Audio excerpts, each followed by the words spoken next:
You guys. Hey, everybody. I got a little spotlight over here. Let me see if I can't get rid of that. And get rid of my second live. Hold on a second, you guys.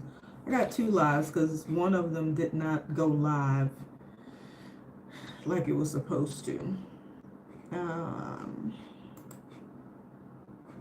And it's still trying, of course.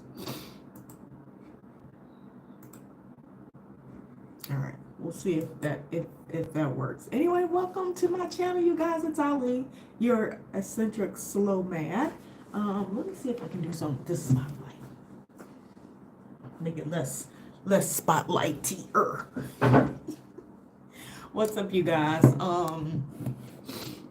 I did a slight change of venue to give me a little bit more quiet and a little bit more seclusion, which I'll share with you guys as well. I want to get that in the background, but the spotlight is on me.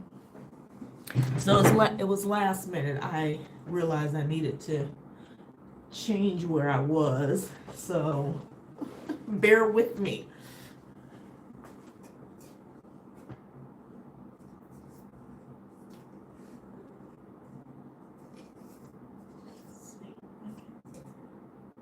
Something like that. Something like this. Ah, that's better. That is better. All right. All right, you guys. So I know those of you who caught the title, some of you are really interested in what I'm going to share, where I'm going to share. Some of you are avid travelers already, and some of you are taking notes so that you can become an avid traveler.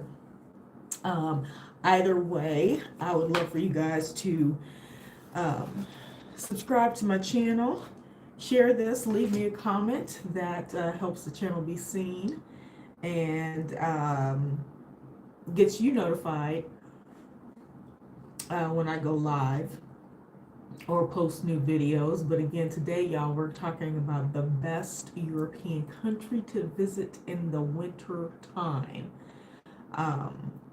So yeah, I'm parched.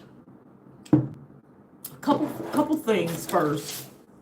I kind of started doing this, but talking about world events, and I just want to mention one thing that I saw earlier today, and that is that a county in Florida, things is going crazy, y'all. A county in Florida is banning the dictionary because there is a possibility that a child could open it, or a person, and see something that could be sexually orientating. I don't know, look it up.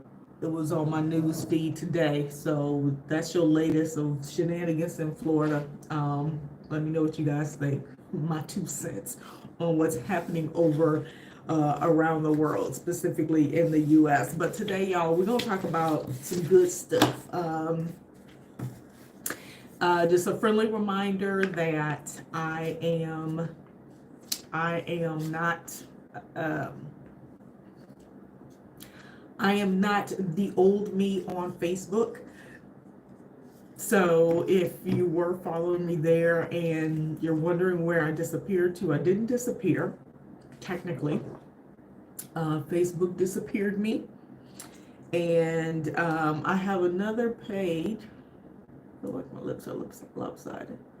I have another page that I just threw out there because Facebook disabled my original personal page. Don't know why. Don't know if it'll come back. It is what it is. So we're just gonna let those cookies crumble where they may. and keep it rolling. So you guys can, keep in touch with me on Instagram. You can keep in touch with me here on YouTube. You can keep in touch with me via my website, which is mindyourbodyandsoul.com, and you can find out ways to, to follow me and contact me via my link tree, which is on my Instagram. It's wheresali. If you guys don't pop up on my screen, sorry about that, you guys.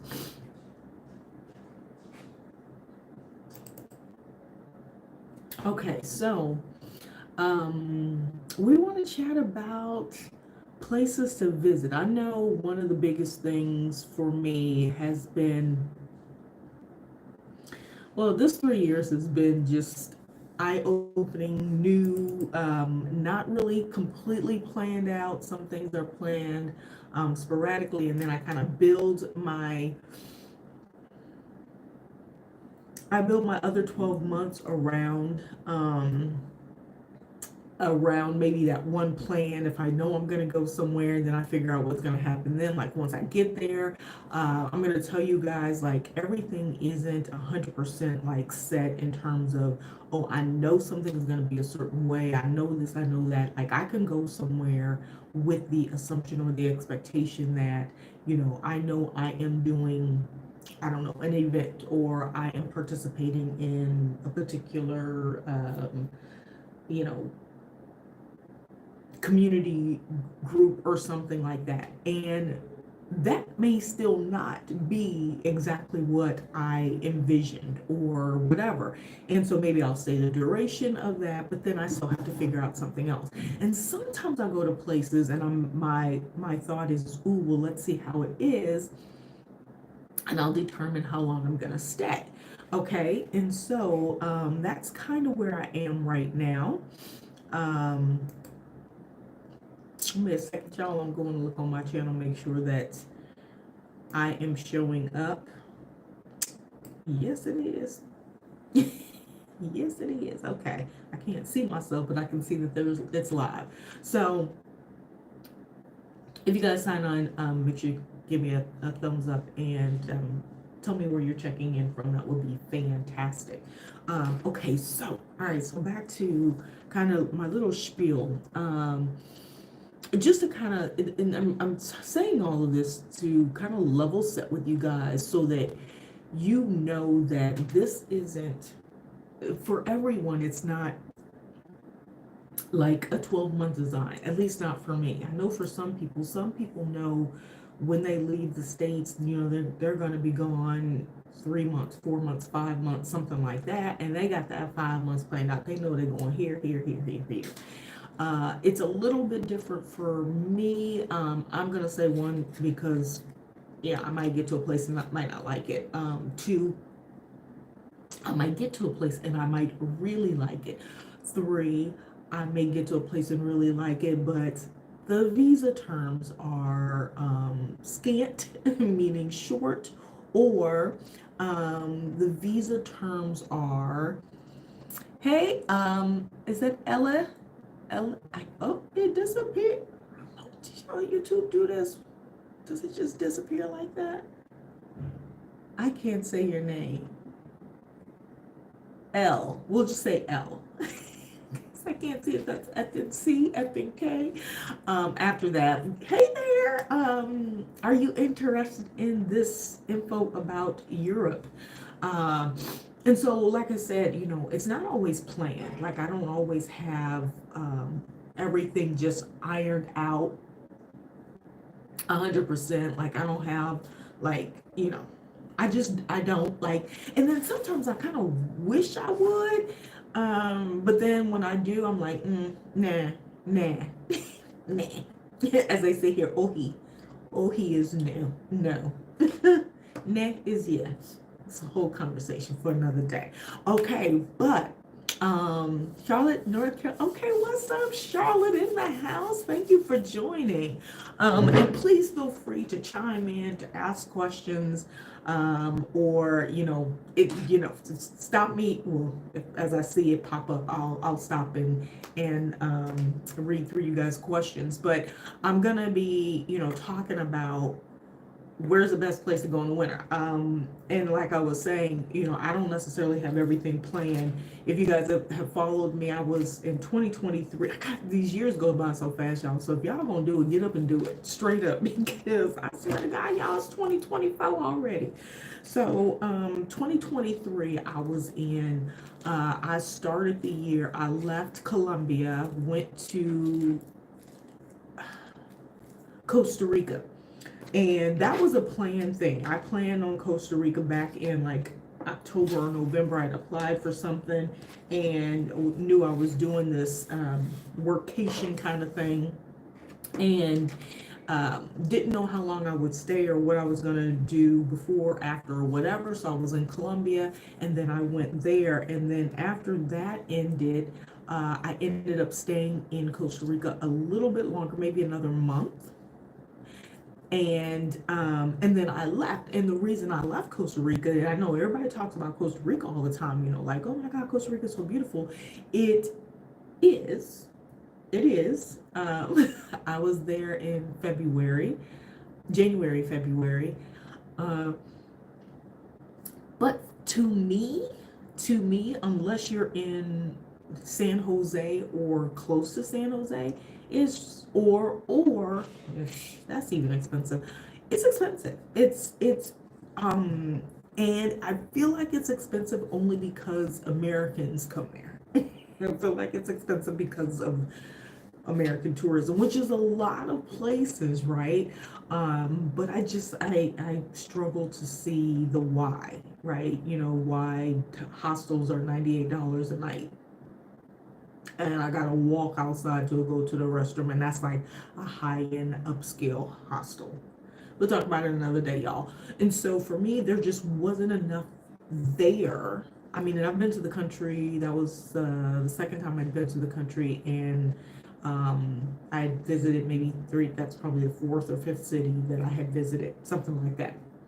Maybe at another time, but I was just like, nah, time to move on. And I hightailed it over to Vietnam, and ended up in Vietnam because someone else mentioned it. And I was like, okay, let me try it, because I was actually on my way to Thailand. So those are the things that are planned. And then what happens is, in this grand scheme of planning, I'm like, oh, well, something's on the way. Let me see if I like this, because I know I like this. Let me see if this is cool and what I think about this. And it's really to give myself some other options, and then to kind of see, because I toy around with the visa thing, because as you guys start getting into this travel game, this travel life, this nomadic life, and you're out here moving about with longer time schedules, like you're not on a 2 or 3 week vacation, or even a 1 month sabbatical. Let's say you do a year sabbatical, and you're like, okay, now I want to travel for a year. That's daunting. Once you get into it, you'll be like, okay, if you're not planning on staying in one place, which some people do, but if you got an opportunity to travel around the world and explore and see everything, you might want to break that up and have a little bit of autonomy to move around the way that you want to. And so that's how I ended up in Vietnam last year. And I thought, I'll go for a month or two. So I went in February, and I ended up renting an apartment for 6 months. So I'm gonna tell you guys, we're gonna have a conversation. If you guys are interested, I'm probably gonna have this conversation, or at least do a video on renting apartments, how it's so different than renting apartments in the States, what we know. And I think a lot of times we assume that the process of acquiring accommodations or lodging, or something for a year or whatever, is going to be the process. You're like, well, I don't have a job, how can I apply for something? Okay, it's completely different. And you don't have to do it via Airbnb. It's completely different. All the things that we need in the States to rent long term or even short term, even if you don't want to do it on Airbnb, you don't want to be in hotels, the rest of the world functions a little bit different than the United States, okay? The rest of the world functions a little different. And so we could do a chat on that because I think that would be helpful because accommodations is your largest bill. What's up, Sandra?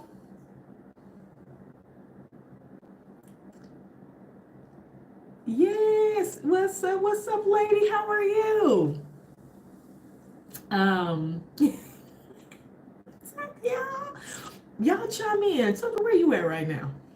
I gotta do a where to next. Where you at?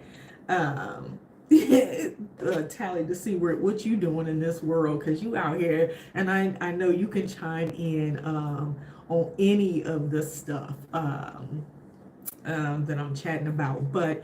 I wanted to kind of mention that because I was thinking about that earlier today when I'm, talking about all of these grandiose, wonderful things right now, and all. Oh, you still in Chiang Mai? Oh, okay. You like stuff, but I'm doing my calculations, right? So I was doing calculations today for myself. We're gonna talk about that a little bit. And so um, Thailand was the place that I was comparing everything to, which is how I ended up in Vietnam. And then I did an entire Asia tour.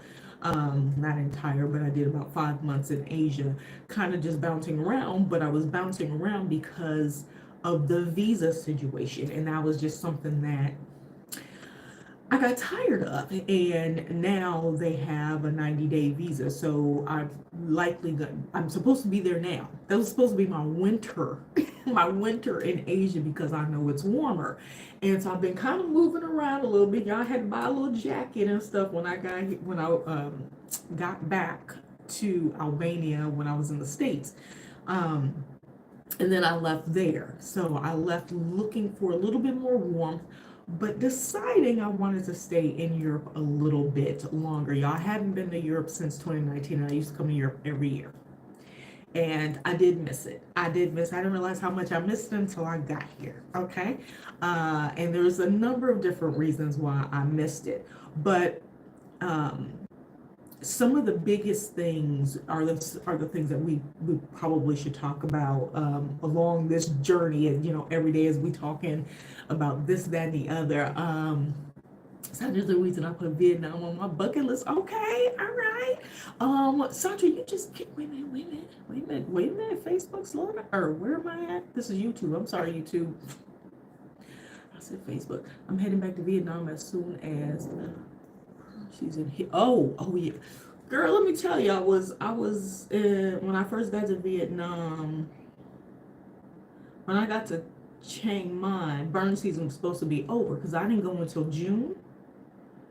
All it takes is one person to burn.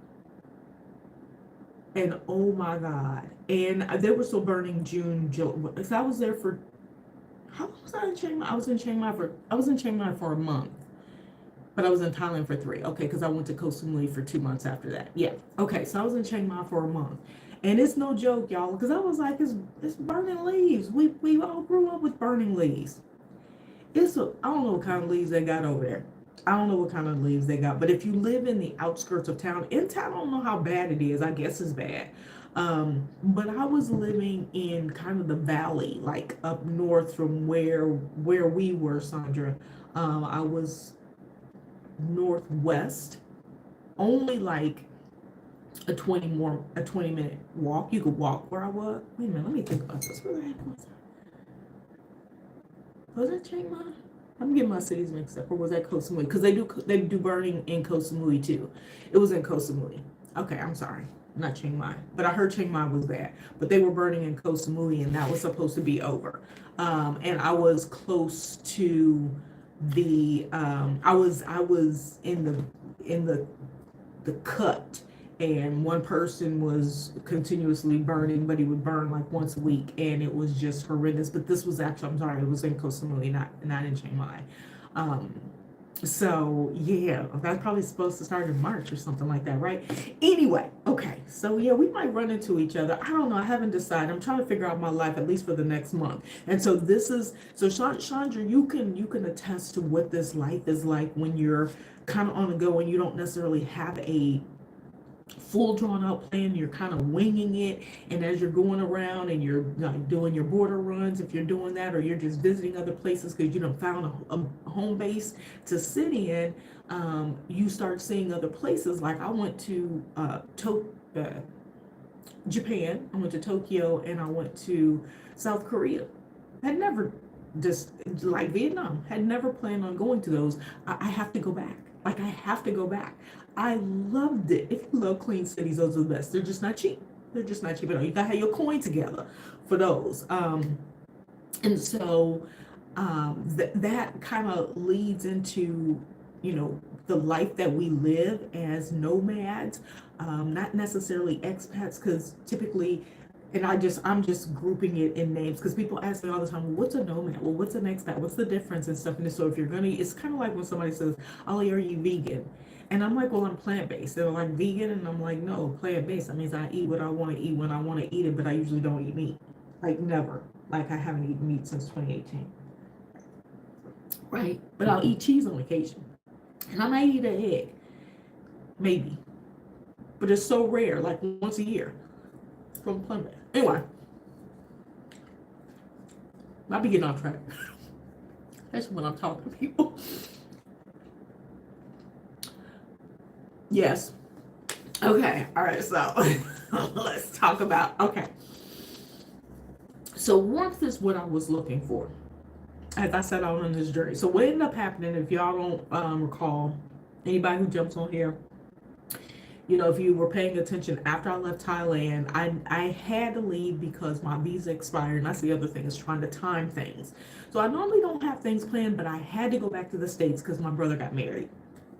So I was trying to work that in, y'all, but also not go back to the States too early, because a full 6 weeks, 7 weeks in the States would cost me what it cost me for a whole year around the world, right? For 4 to 6, actually almost cost me 7 months of the year. I was only there for 3 weeks and I spent bukus of money, and I stayed at my mom's house. Hit the like button. Thank you. And so you guys know that I went from, like I said, I went from Colombia to Costa Rica to Vietnam, and within Vietnam I did Singapore, Malaysia, Laos border run. I didn't do anything in Laos. And then when I was leaving, I hit up South Korea and Japan. And then I made my way back to Thailand. So it's like the third time I've been in Thailand. So Thailand was high on my list, but I ended up doing 2 places I hadn't been. I went to Chiang Mai and I went to Koh Samui.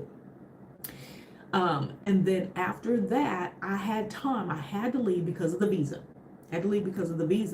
And decided to come to Europe. I was like, well, let me pass through and see what's going on in Europe. So I stopped in Albania. Boom.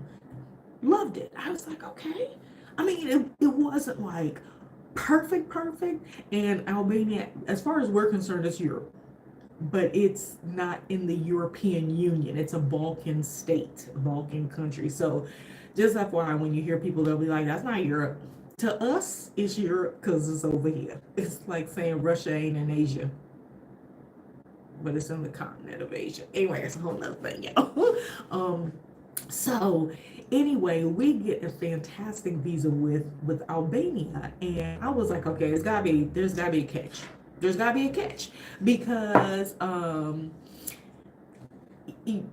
why they give us a year, there's got to be a catch. So the first thing that kind of was a little thing for me, you guys, if y'all already know me, is they are a Muslim country, and I am a person, I like to respect places and what their rules and culture and all that stuff is, but I also know that I don't want to be limited. So I didn't want to go somewhere where I would there'd be limitations. So I was like, okay, this is perfect. I think I was My first trip was 11 or 12 days, something like that. I was like, that's enough time to kind of come and see what the energy is, see what the culture is, see what the rules are, and see if I could take advantage of this longer term visa. And then everybody's like, oh, and it don't get cold, it don't get cold.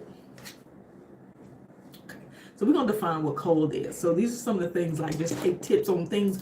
When you hear people, or even us YouTubers, talk about things, is to ask specific questions or go and make a note to look up some things and go, okay, wait a minute. Is this viable for me? Is it the same for me? Because we all have a different temperament for everything, like anything that we may or may not like. And I'll give some examples when I talk about where I am now, right? And so I went to Albania to check it out and was like, okay, bet. And then I realized we were like a hop, skip, and a jump from Greece. And I had never been to Greece. I heard this story before, but I'd never been to Greece. Kind of wanted to go, but it was never on like my high list. You know, I'm avoiding girl. I've been in tropical weather for 3 years. And so this fall has hit me. It has hit me.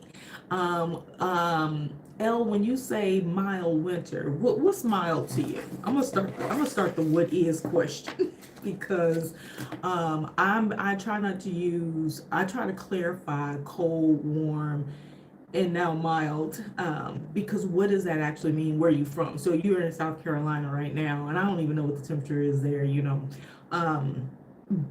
But overall,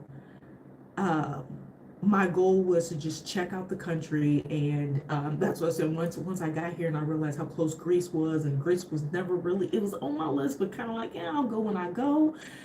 But it was a $20 ferry ride from the southern city of Albania, so boom, I jumped on it and went over to one of the islands and was like, this is Greece. Now, if you guys listen to me, you know some of the things, the key things, the important things that make a location go ding, ding, ding, like put it up or higher on my list. And part of that is lifestyle, livelihood, you know, and comfort of life. And that is, I literally just told someone the other day, I could go back to Albania right now and be paying $250, probably $150 if I move to the city that's like 10 more minutes down the road. But at what expense to be like so bundled up that I don't want to move? Is it worth that, or do I spend a little bit more and at least have like the newness of life? Because this month I am getting back into myself, dropping this weight, y'all, getting this muscle back and all of that. And for me, I need a space where I'm mentally in tune and feeling energetic about every day. Because every day, if I'm getting up and I'm so cold that I can't even, and it's not even that it's so cold, it's just there's a culmination of things of why it didn't work for me. So Albania was great in September. You guys, I left at the end of September, and then I came back mid-October. It still was fine. Okay, it was raining the first day. It was cold, and then the next day it was hot. I had on shorts and a tank top, and so for like a week or 2 weeks, it was great. And then it just like, boom, bottomed out, right? And I was just like, okay, this is how it's gonna be. And it was a gradual thing. I'm gonna say it wasn't super mild winters, no snow, and temps about 55. Yeah. So you'll hear people say 13, 14, 15 degrees, stuff like that. Oh, it's warm, it's 14. So they do Celsius over here, right? That's the other thing. Y'all start working on your other metrics, because they don't use that inches and feet and Fahrenheit in the rest of the world. We're the only ones that use that in the States. So yeah, 55, 60 during the day. But this was the issue. I don't know, have y'all ever been in a place, lived in a place, and they didn't insulate well, right? So in your house, there's no carpet or anything like that, because they really don't do carpet. I don't think I've seen a place over here. I don't think I've seen a place in Europe with carpet. Maybe at a hotel. I don't know. I don't know that I've ever seen carpet. And I've seen throw rugs, but not carpet. And so anyway, when you don't insulate and they don't have heaters, well, okay, they do. They have the little heat thingies, and some of them turn on heat and some of them don't, right? But that thing, that AC unit that they put in each room, it's not going to heat the floors, right? And so, like I'm telling you, the buildings would be freezing. But then you ever walk outside and you're like, well, dang, it's warm outside. It's warmer. So yes, it's mild. But what was happening for me, and this is just me, this is just a me thing. Like I have been this way all my life now. And I grew up in Illinois, in Chicagoland area. Well, I didn't grow up in Chicagoland. I moved to Chicagoland, but I lived in the Midwest all my life. So it was always cold, and I always knew I hated it. And I literally shut down when it's cold. Like that's just not my thing. I can't do it at all, right? So, yes, beautiful. Oh, you had an apartment in Spain. So Spain is on my list of places to head back to, but there's a place in Spain, an area in Spain that should make this list, should be the best European country, but I can't list it. And I've been there. I stayed there in December before, because it is so expensive. It's becoming, everything is really much more expensive now. So the country I'm going to give you guys is one that I'm guessing you might not associate with these things. Warmth, you might think culture, but you might not. Good food, millions of places to visit, like an abundance of places to visit, and really easy to move around. Fairly easy for you to move around, especially in the peak season.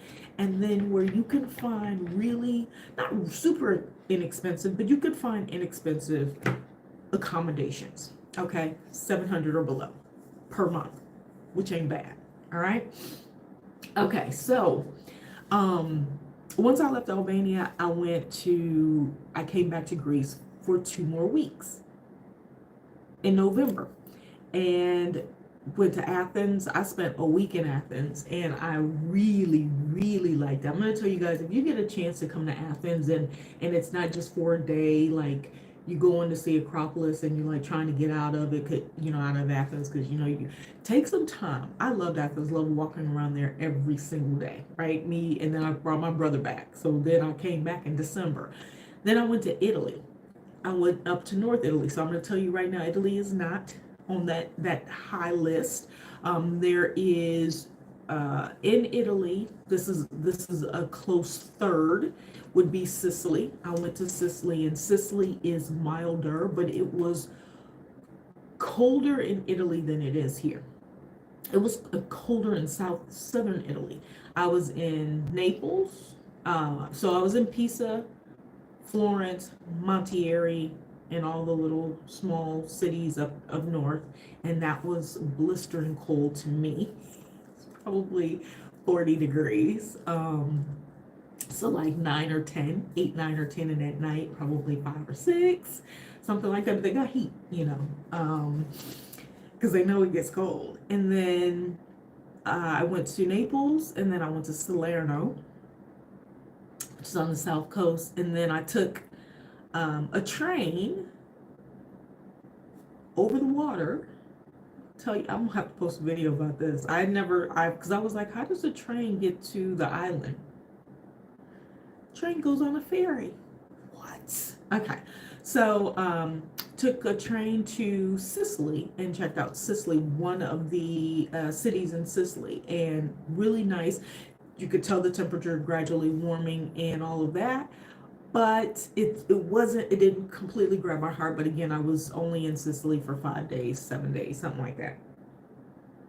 Then came back to Greece, because I keep being drawn back to Greece.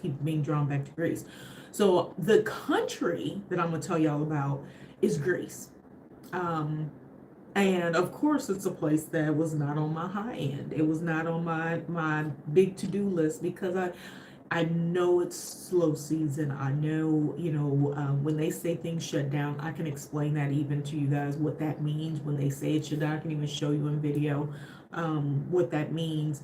And then also kind of put some dialogue around that, like why that's like not a bad thing, and actually it's pretty exceptional. I have a friend that owns a villa and land up in Montieri, and he only opens his villa, his hotel, April through October. And they do so well that they can shut down in the winter months. It's just not worth being open in the winter because it's so much colder. And so they've got the whole winter to just chill and do whatever renovations, which is what most people do. So I thought about that. I was like, wow. So they hustle from April to October. I'm sure they work doing other things the winter part of the months. But can you imagine that, just being off every winter, being off for 6 months, October, November, December, January, February, March, the end of March. So yeah, 6 months. And then you start back up in April because you know, business is good enough that you could shut down for 6 months. Yeah, we doing it all wrong. Completely wrong. And so, but what that means though is when you go and you visit places, so when I say winter months, when I say winter in Europe, what that's going to mean is that there's going to be places that are closed. So like, yeah, if you came here, you're not, and you're wanting the bustlingness of what it looks like when there's lots of tourists and stuff like that in places like Santorini or Mykonos, you're not going to get it. You're not going to get it because they shut it down. Now the island is open. There's places to rent and stuff like that. So if you want seclusion and you want quiet and you want private, it's a perfect time to go. And things are probably 30 to 50% off. Did you say, Sandra, we do things the hard? Girl, we've been doing it. But like you said, we we are focusing on, I tell everybody my middle name is Ease. What's your name? Ease? Ease. I am taking as many notes as I possibly can, you guys, and trying to share as much as I can with you because there's more than one way. I used to tell my son this all the time because we would go home. I would pick him up from daycare when he was a baby, and I pick him up from daycare, and he, always want, fast food like Burger King or something. And we were on a budget, so we couldn't stop. And so every once in a while, I would surprise him and stop. And he would be so surprised and stuff. And he was like, "Oh, I didn't know you were coming because you didn't go this right way." And I said, "There's always more than one way to get usually more than one way to get from point A to point B, right?" And that falls in line with this, just in terms of how we're living is, but we are this, listen, every day I be sitting like this, like I'm in class, and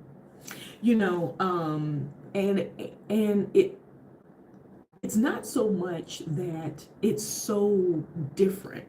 It's, I think, the way that we go about it and the mentality that we have around it. Like a lot of times, I remember listening to people talk about, oh, it sucks for these countries that depend on tourists. And I said,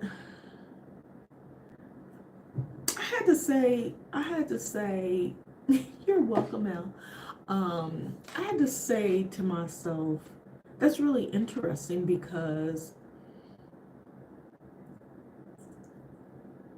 the rest of the world, ideally in our head, and this is kind of off the track of why I'm talking about Europe, but just setting, kind of resetting the way that we think about things, and changing, kind of, looking down, and I know we don't because we travel, but some people who haven't really kind of understood or don't necessarily understand how the whole world works and why things, have different schedules and things like that, is so we think the rest of the world functions from tourism, or a lot of places function from tourism. And God, I would hate that because, it really sucks. Everything is based on tourism and this, that, and the other. But I had to sit and think about this, and I said, but tourism is consumership, right? And that what tourism is? Tourism is just people coming and buying stuff. You got an influx of people always buying stuff, right? What's the difference in the U.S.? The U.S. completely functions from consumership. Consumership is capitalism, right? So you make money from consumership, and the reason why it looks like the United States doesn't need consumer or tourists is because for the life of the country,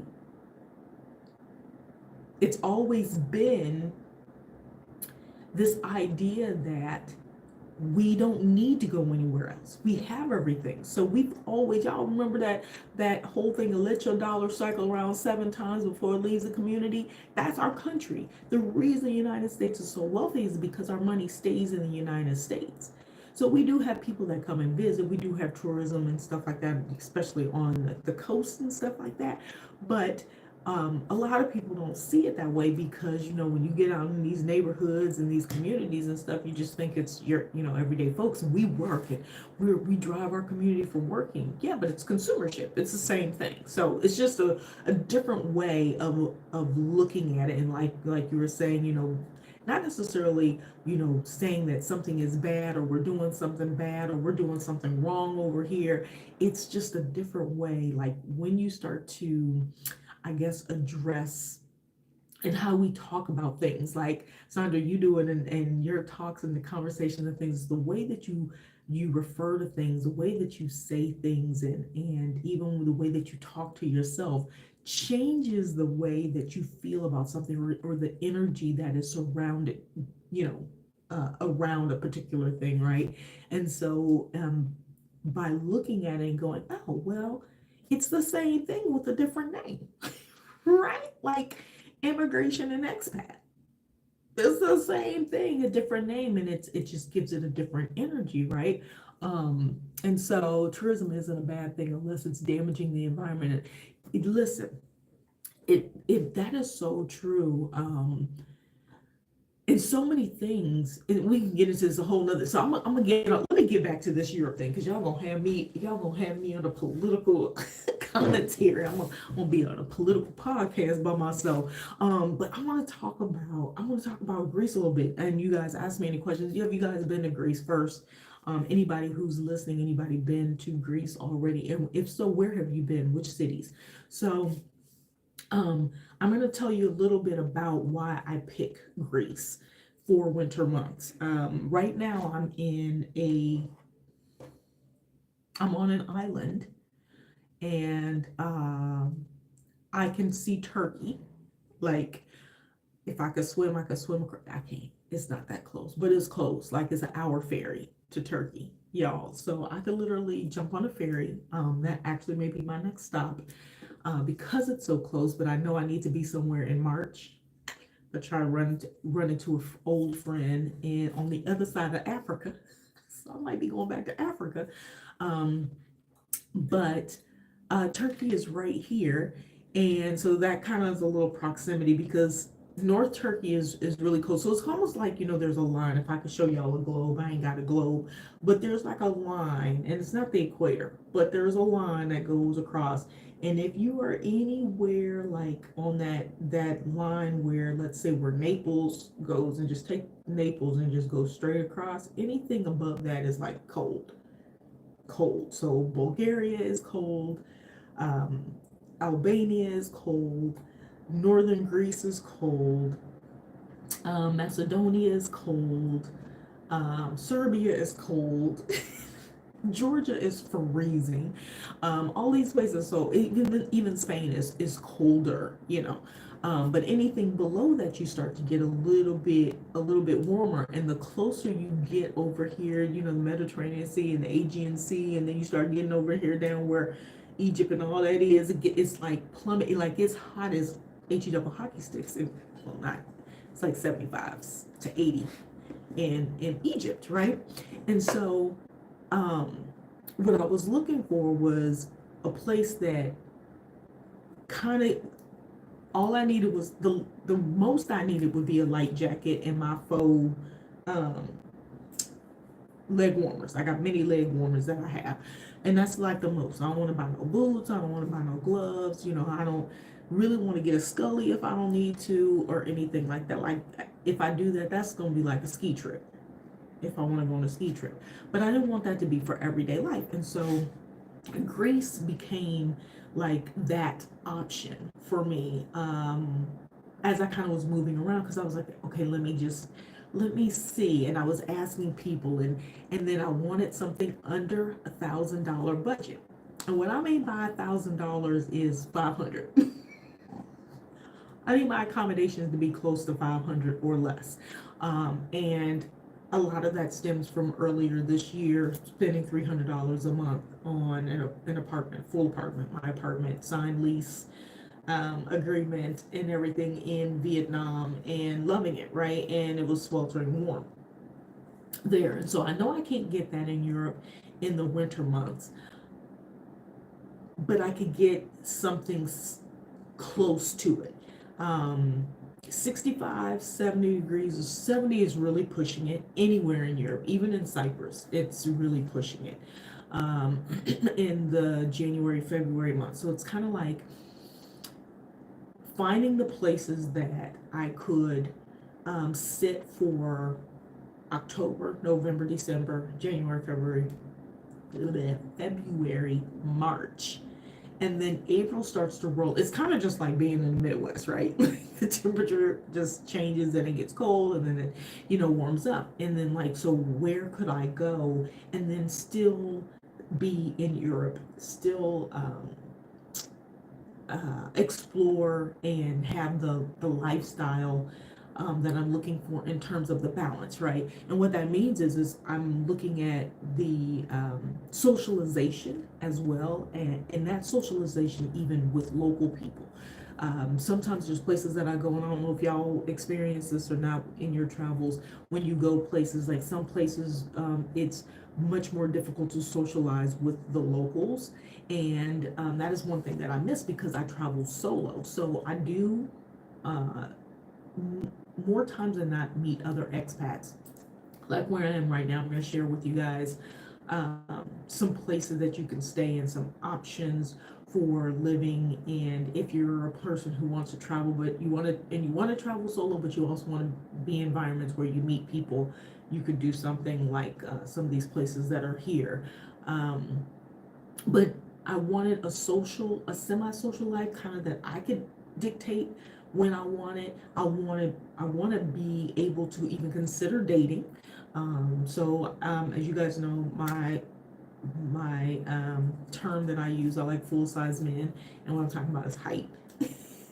Every time I say that now, I have to like clarify what I mean, because that just got totally misconstrued before.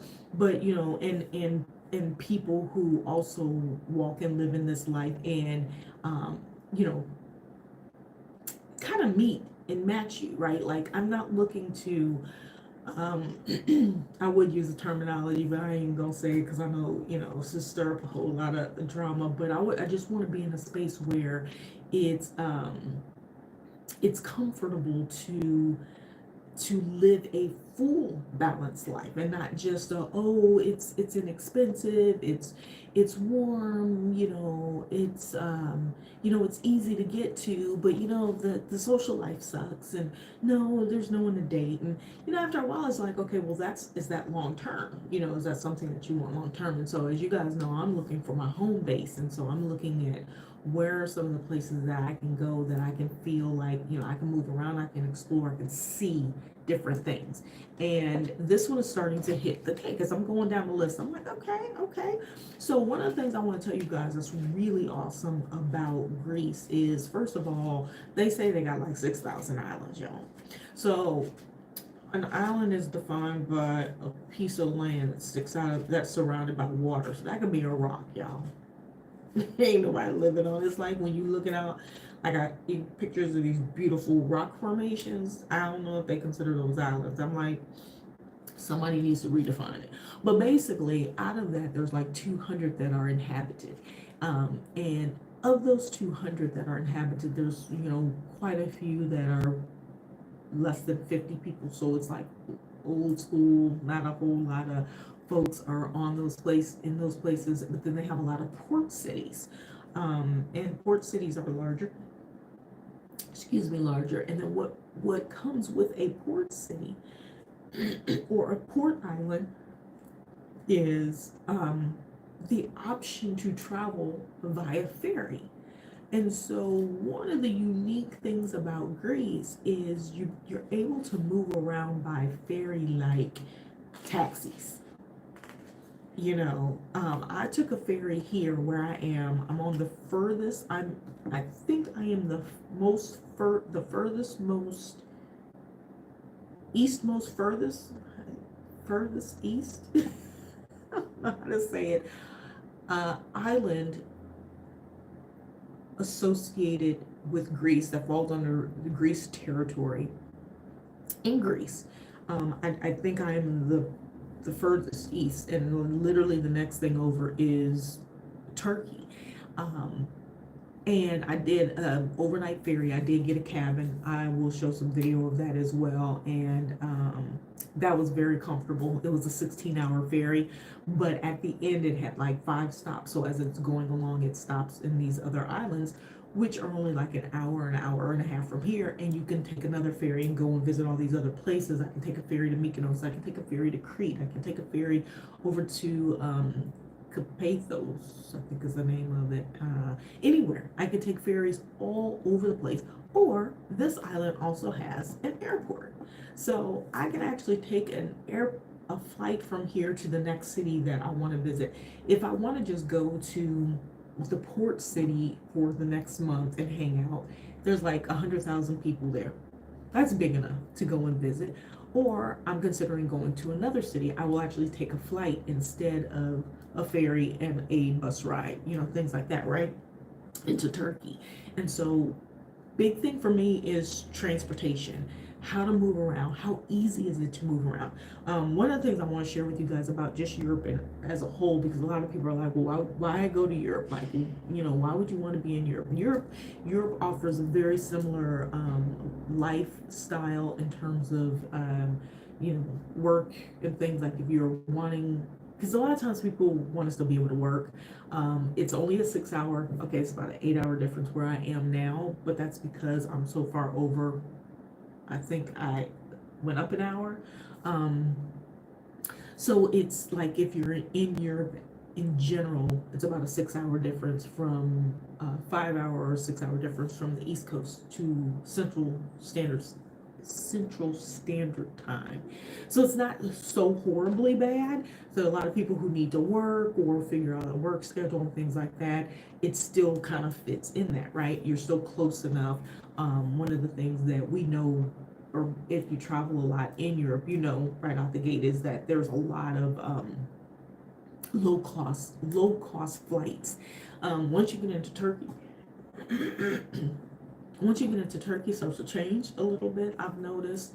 And then depending on the cities that you go to, it starts to change. But let's say you go to Mykonos, or you're in Athens and you want to go to Mykonos, and you don't want to take the, I don't know, maybe 4 to 6 hour ferry or something like that. I don't even know how long it is.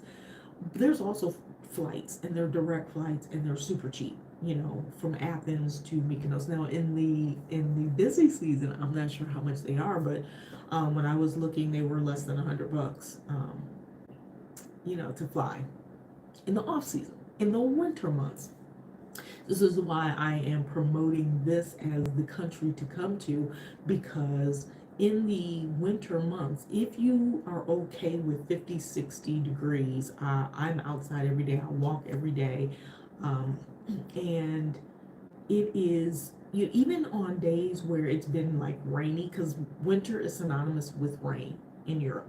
So FYI, what you want is, you want at least the rain not to be super cold. You want it to be somewhat warm. So like today, even it was super sunny, but it actually was one of the coldest days. It was like 59 degrees today, which is pretty cold. That's cold to me, y'all. And so, but it was so warm because like I was sweating, and I walked to the other end of town and, came back.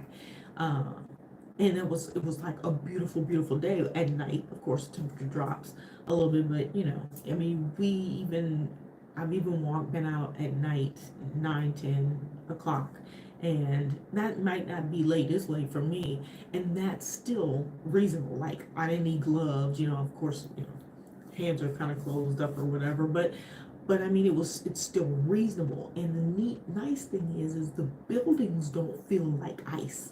Like they don't feel like when you're in them, like, oh my God, it's freezing. It must be freezing outside. All of that, right? So coming to Greece, the other reason is that I kind of bid it, it gets a higher bid than I would say a like a Canary Islands, though I love Canary Islands, or Sicily. So we got Spain, we have Italy, and we have Greece, kind of the main contenders here in the European Union kind of countries, right? Um, that are would be classified as having a little bit of warmth in the winter months. But the thing that makes to me that makes Greece so much more unique, while Spain and Portugal do have islands as well as Italy has islands and things like that, Greece is just, I mean, at every corner. You could literally every weekend go to another island. You could literally either fly in the ones that have airports or literally take a ferry. Sometimes anywhere ranging from, because I've written some of these down. There's an island, or yeah, an island I want to go to, and I think it would be like $30 round trip. I think it's 30 or 40, like 15, $16 one way to get there. And then I can dictate if I'm going to stay overnight, take a bag, and if I am going to stay overnight, get a hotel, stay overnight, and then come back the next day, whatever the case may be, or just come back and forth the same day because they run pretty late.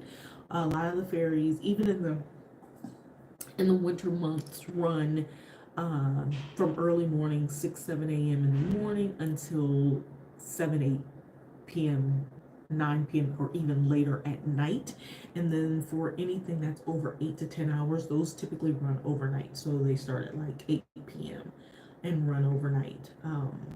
If it's a 16-hour ferry like the one that I took, it started at 2 p.m. and I arrived at like 6 a.m. 6 a.m. the next morning. Excuse me, guys. Okay, so accommodations, temperature, culture, balance, right? So, and transportation, mobility, just being able to move around. Because there's places you can go to and you're just like, okay, I can't really leave. There's nowhere I can really go. I've kind of seen everything. Now, if you're only gonna be there for a couple of weeks or something, that might be perfect. Canary Islands might be perfect. Madeira might be perfect. But the reason I didn't go to Madeira, which is higher on my list than Greece was because I want to at least stay in a place for a month and then be able to move around from there. And temperature wise, it was colder. Although someone just recently told me that it was mild, and I don't know what they mean by mild. Maybe they mean 45, 50. So those are some of the things that I'm looking for, right? And so getting to Greece, I've been in Athens twice. I've been to Corfu. I've been to Crete twice. I've been to Aegina twice, and now I've been to this island is Rhodes or Rhodos Island, and there's a port, kind of like a dual port and airport as well, and it's a huge island. It's actually pretty big. I think somebody said it takes like 10 hours on the bus to get from the top point where we are all the way to the south. And from what I understand, is there's 3 naval bases here, which you kind of see when you're in Athens and in over holiday, Christmas, and New Year's. But I haven't seen, like, I think I saw one military person yesterday. And so I was really surprised because I thought it was going to be a lot, but maybe they're on the southern part of the island. That's possible. There is one naval boat here, but I think they have them at every pier. So far I've seen in Greece, there's always some sort of like naval boat kind of thing. I don't know. Maybe that's a thing. But that's what was important to me is where can I go where there's warmth, where I feel like there's a balance of life. where the cost is, I can rent a place for $500 or less, 500 or 600, because I'm closer to 600, because it's euro, so it's 520 like to 720 euro, 520 to 690 euro, which is closer to 600 to 700 USD, and then culture, things to do, places to visit, and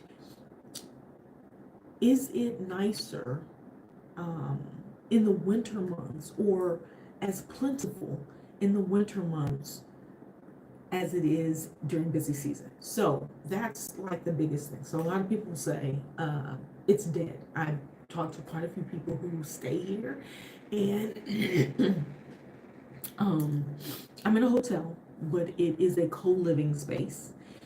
And I decided to try that out for a month. It's not a hostel. This particular location has a hostel and a hotel, but I'm in the hotel, so we have our own rooms and your own kitchens, but it is not, not own kitchens, your own bathroom. It is not an apartment or a studio or anything like that. And I did that on purpose. I did not want access to a kitchen because I am trying to cut down on my eating habits. And so that was strategic planning. But what's awesome about it is it gives me access to people who are living a very similar life to the one that I'm living. So we have commonality, we have things that we can share. We did like a community dinner like the first couple of nights that I was here with a few people. There's a lot fewer people here, I think, in the last few days. Maybe 7 or 8 people have checked in, so people are taking advantage of the discounted rates in the winter time because it's great. It's a super clean hotel and a co-living space, and I actually am not in my room. I'm actually in a call room that we get for free. We get to use these rooms for our buckets, and we have a huge entertainment room, not huge, but it's a big entertainment room with big TV, games, all of that. We've got a bar, we've got a connected restaurant to us that we have access to, got paid for it, but we have access to as well. And then we also have access to a kitchen and all of that in the hostel where we can cook our food and all that kind of stuff if you want to do it, and you have access to both buildings, so on and so forth.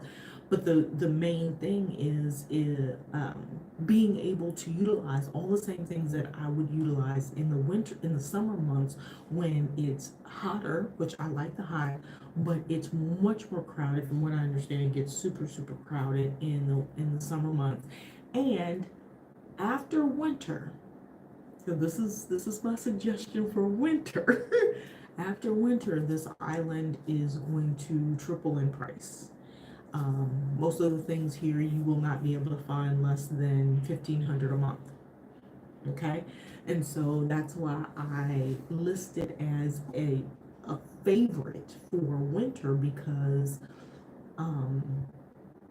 there's so much to see, and to be able to see and visit and jump on these ferries without the crowds and still be able to enjoy the space and the culture and the history. These castles, people still live in the old town, like the castle wall. It's amazing, y'all. It's every day I walk, I have not hit, like, I know where I'm going, but every day I'm just like, damn, okay, this is a whole new way. This is a whole new way. Oh my God, so this castle, all of this stuff, like it's a really awesome way to really explore. And like, if you're into history, if you're into architecture, if you're into like all the things, the stories that we may or may not know, but maybe you've gone to a place, like, so you've been to ruins in Portugal, in Sintra, and then you're just like, and then you get over here to Italy and you go to Pompeii and you're like, huh. And then you come down to Greece and you go to Acropolis and you're like, huh. And then you start hitting the islands and you're like, say what? And you start to see all of these things kind of coming together. To me, the best time is when it's off season.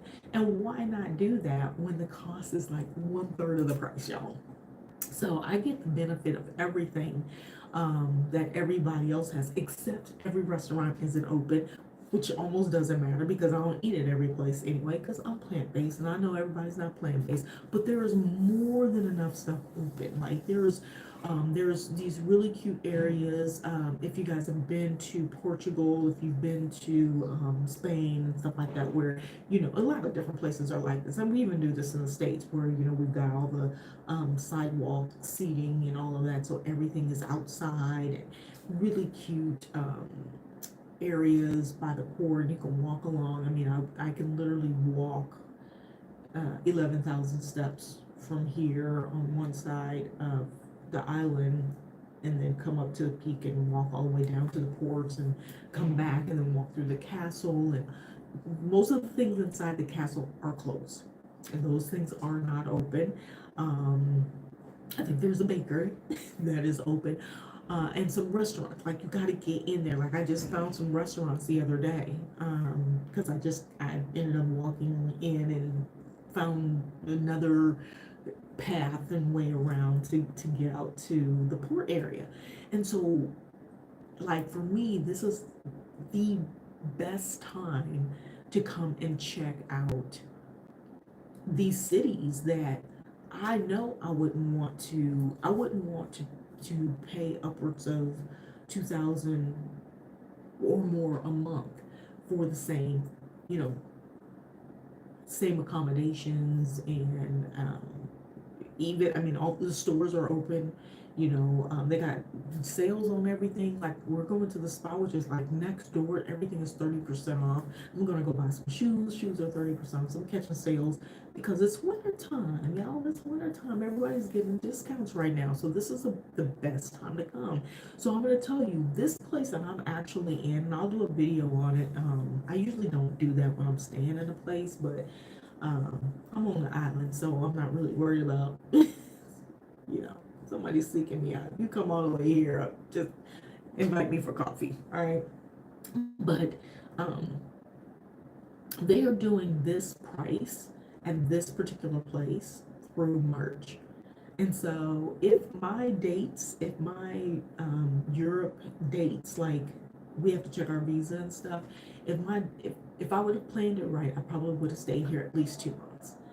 But I can't really stay here like 2 months because 2 or 3 months because I've been in and out of Europe for the last almost 5 months.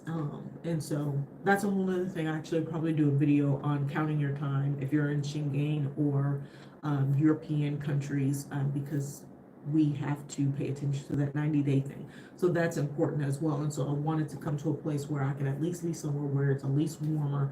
I immediately felt comfortable. I felt at home when I got here. I got here with nobody here. There were some people in the building, but you would never know. It was like so quiet. And the town was really like shut down everything because it was New Year's Day. I arrived on New Year's Day, so they deserve a day off. Everybody was off for the day for I think the first and the second, and then on the third, like I walked down the street and like everything, there's cars, people are at work, people walking around and all that, and so everything came to life, but just enough. Like for me, it's just enough. But I've been talking to some people, so if you're a kind of person, I don't know how you guys like to travel, if you're doing this long term or short term, you might want more engaging things. You might want, and they actually have clubs here too, because we were out one night, the group of us, and there was a lot of younger people in, and I was like, where are they going? They're like, oh, all the clubs are open. I was like, oh. So they do have bars. They have tons of bars, tons of clubs. If you're into that kind of stuff, all that stuff is here. It's just not everything is open, right? But if you're the kind of person who feels like, you need like the summer kind of fair in terms of people and stuff like that, you might not want to be in places that shut down, do the shutdown kind of thing in off season. And off season may not be winter months. Off season, like in Asia, off season is anywhere from July through like November because that's rainy season for them. So a lot of people leave then and they come here because it's warmer here, especially coming here in October. Anywhere from October all the way through April is like a perfect time to be in Southern Europe. cost-wise and everything, right? What I did find, because I was doing comparisons, so I know like some people ask me, hey Tony, what's up? Glad to see you're still doing amazing. Thank you so much. I hope you are doing well as well yourself. Um, but one of the things that I started looking at as I was kind of moving back between Albania, Italy, and back to Greece was I was looking at Portugal, I was looking at Spain, I was looking at Montenegro, I was looking at even Serbia as an option, and then also Northern Africa, so Egypt, Tunisia, uh, Cyprus is Europe. It's part of Europe, but it's not part of Schengen. And Morocco. So I've been to Morocco before. Oh, and Senegal. I've included Senegal because Senegal is so easy to get to, and you don't need a visa to get to Senegal. But I've been to Senegal as well. So what I was trying to do was find some of these places that are in this proximity, you guys, that had similar price points, similar warmth in terms of temperature, and similar things to do. And Greece beat everything out. Greece beat everything out. Now, Egypt, I've been to Egypt as well. So if I were to go, I would be going just for the warmth. Egypt probably beat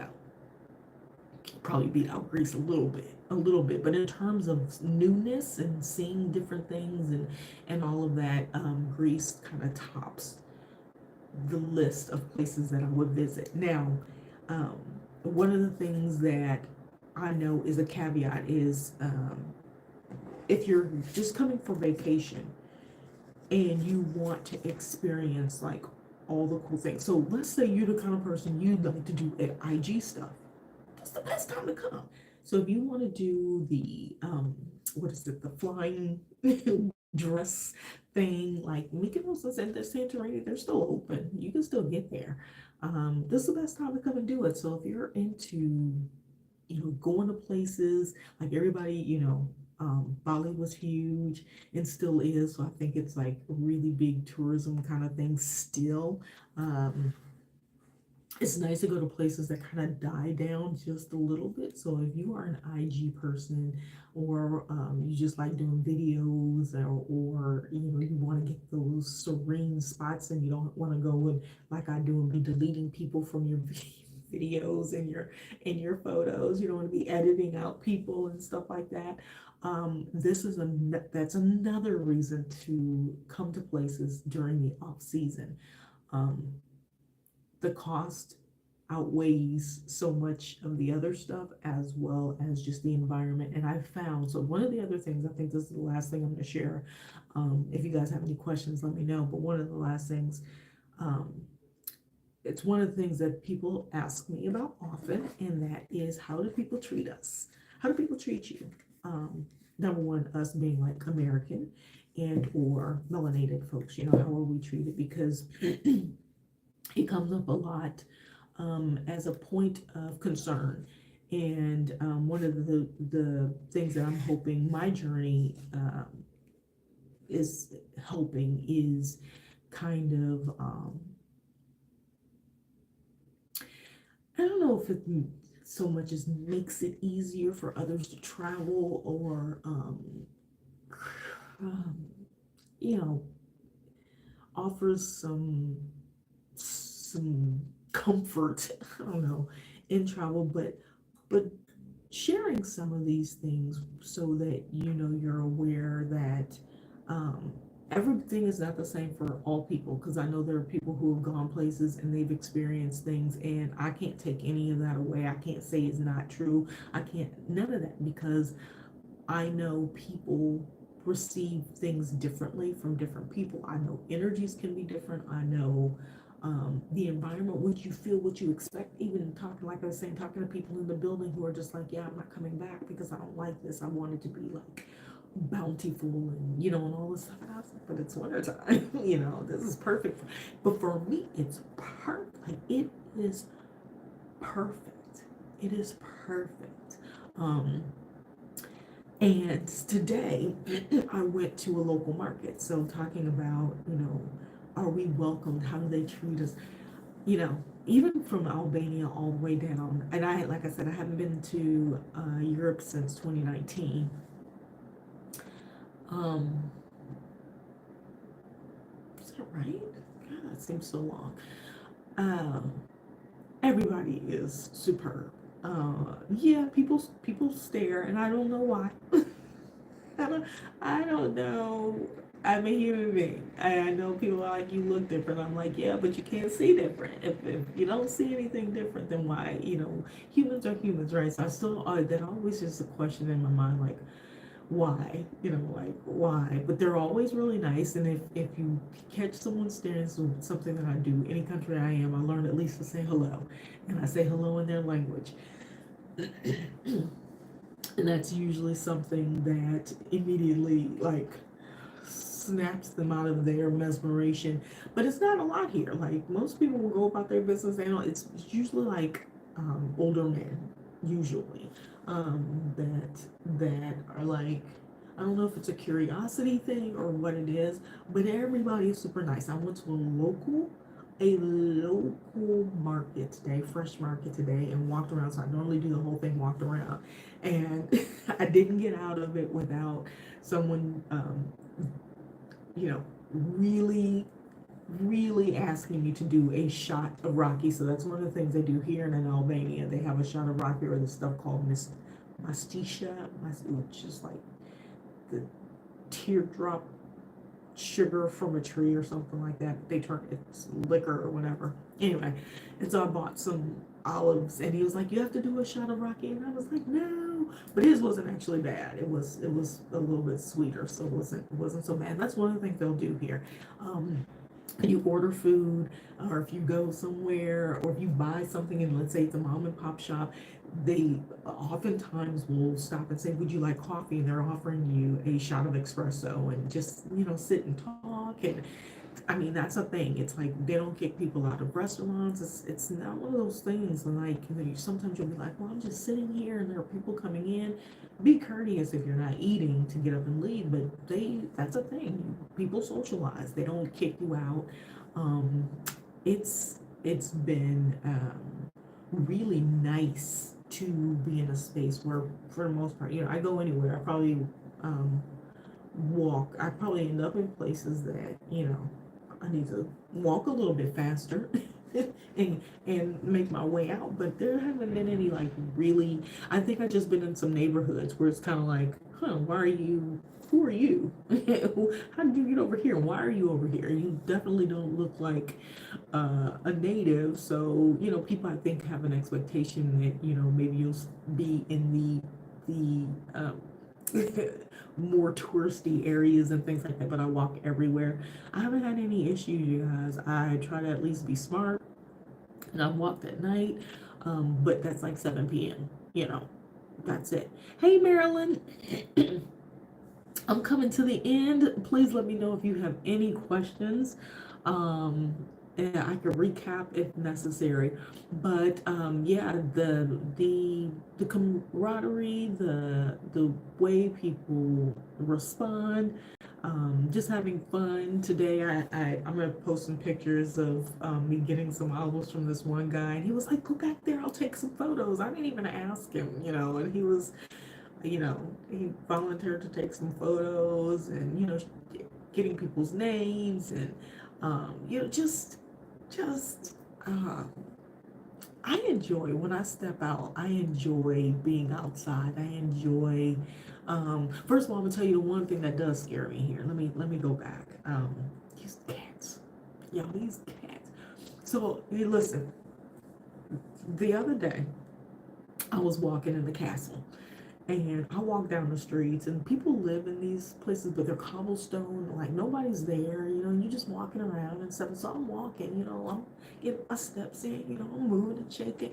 And I was going down there, like, these steps. Well, no, I was going through the park kind of area, And I was gonna walk through because I was like, oh, that's a different way.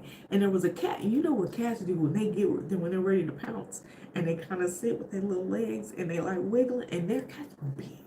And I was like, and so I started to walk, and I should have got it on video, but I didn't get it. And I was like, no, because if I walk by, I'm like right here with this cat, right? I'm like right here.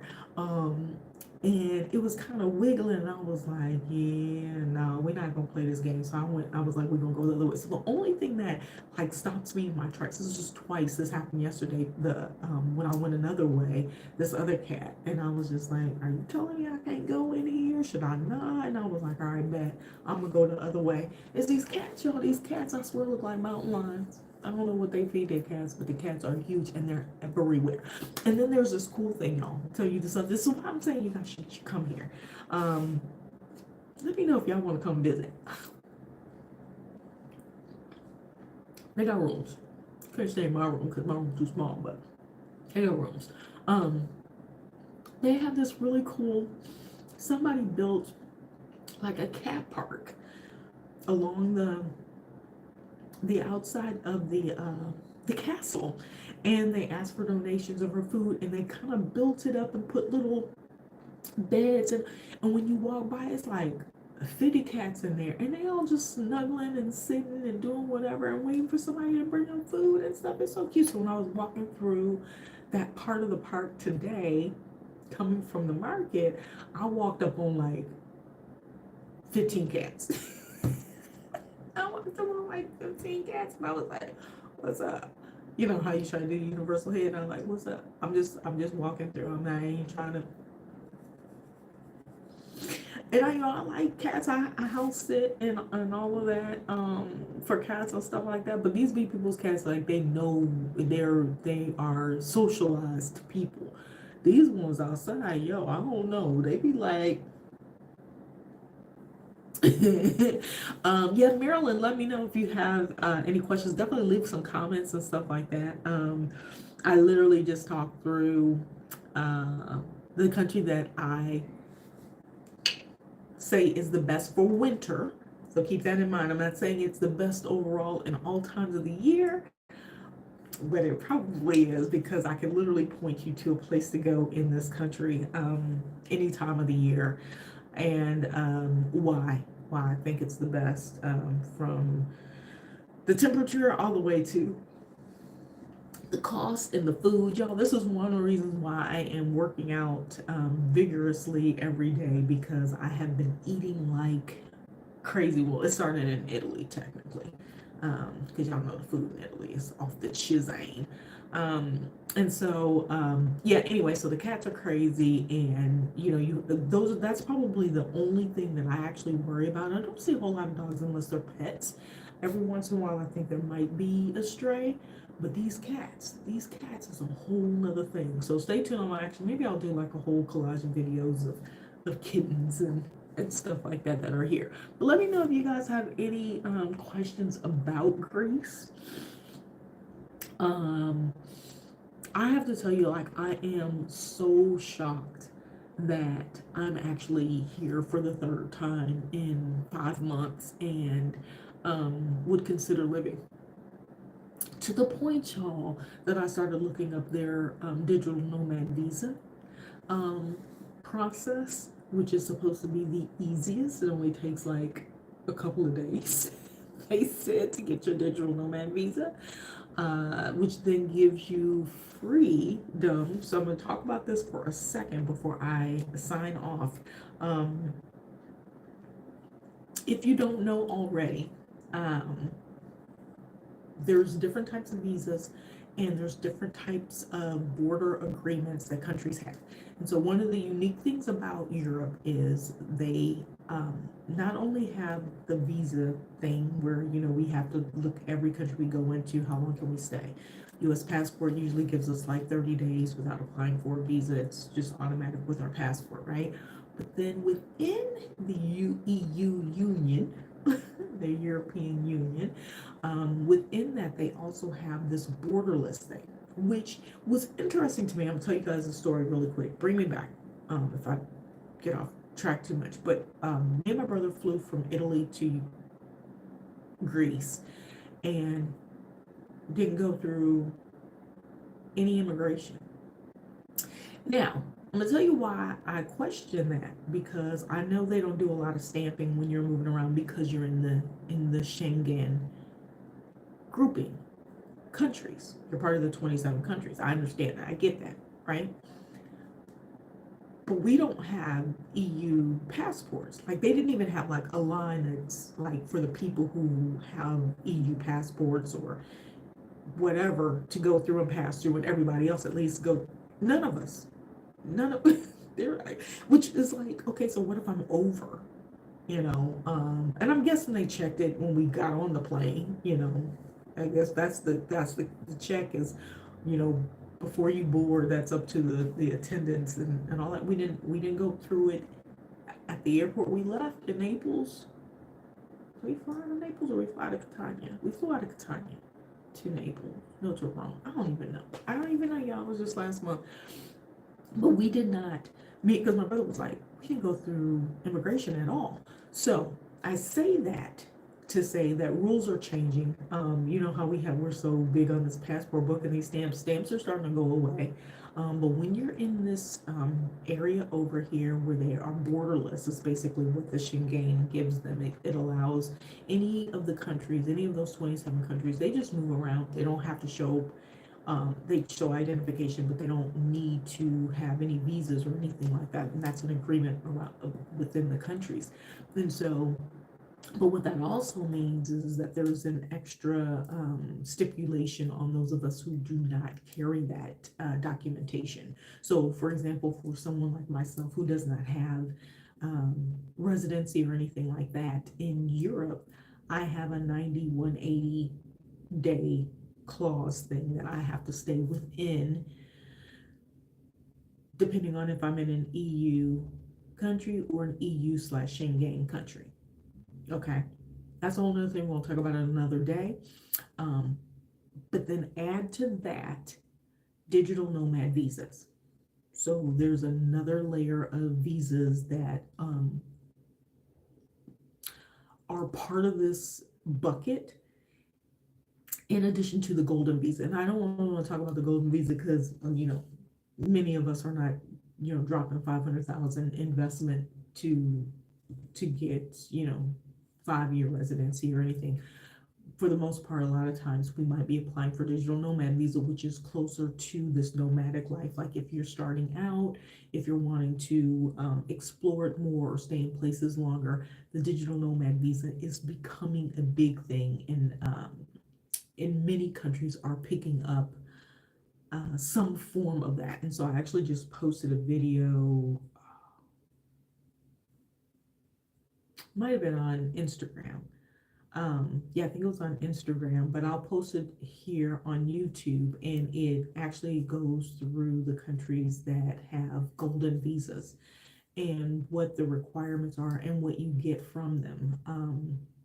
And some of them are not too shabby.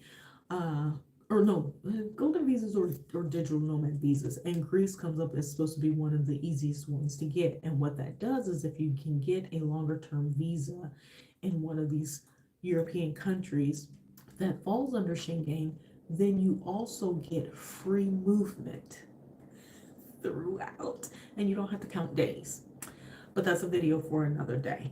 So that's another reason why I've kind of refocused on being in Europe a little bit longer before I head back over to Asia and spend my time, a little bit of time over in Asia. So anyway, you guys, I hope that is helpful. How many of you guys are surprised that I gave you Greece as the country to move to, but specifically the southern and easternmost islands being, I didn't really talk about Crete, but Crete is one.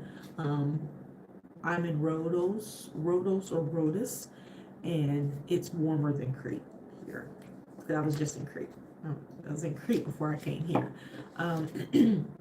So Let me know if you've got questions, because like I said, I've been to a couple of these islands, a couple of these cities, a couple of times, literally within the last 5 months. And I can shed some light, pass some things along to you if you've got questions. Um,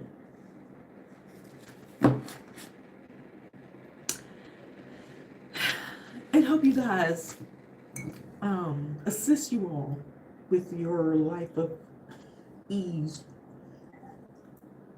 So we all have like the same nicknames, the same middle names: Ease 1, Ease 2, Ease 3, Ease 4. Because I would really actually, it was fantastic, you know, officially hanging out with Sandra in Chiang Mai when I was there, and I would love to meet more of us, y'all. Like this, it would be amazing. It would be amazing to just be out and run into one another. Oh, where you at? Oh my God, you're here. Let's go grab lunch. Let's go grab a coffee. And sometimes, like I was saying at the beginning of this, I do plan my travel around possible meetings with people. Like I may be going to West Africa in March to meet someone that I've met in the U.S. That's coming back home, and I'm close, so I'm thinking I might just pop over and have a chance, an opportunity to hang out with them since I won't be in the U.S. So yeah, you guys, if any of this stuff is intriguing, or you're wanting to kind of try to figure out how to start doing this stuff, there is no cut and dry path for each of us, but there are steps to get to the point where you're maneuvering on your own. And I do have a travel course out there that gets you started. Like even if you're a traveler, what I found, like I've met people who are travelers, and even myself, I seek information every day as often as possible, especially people are willing to share it.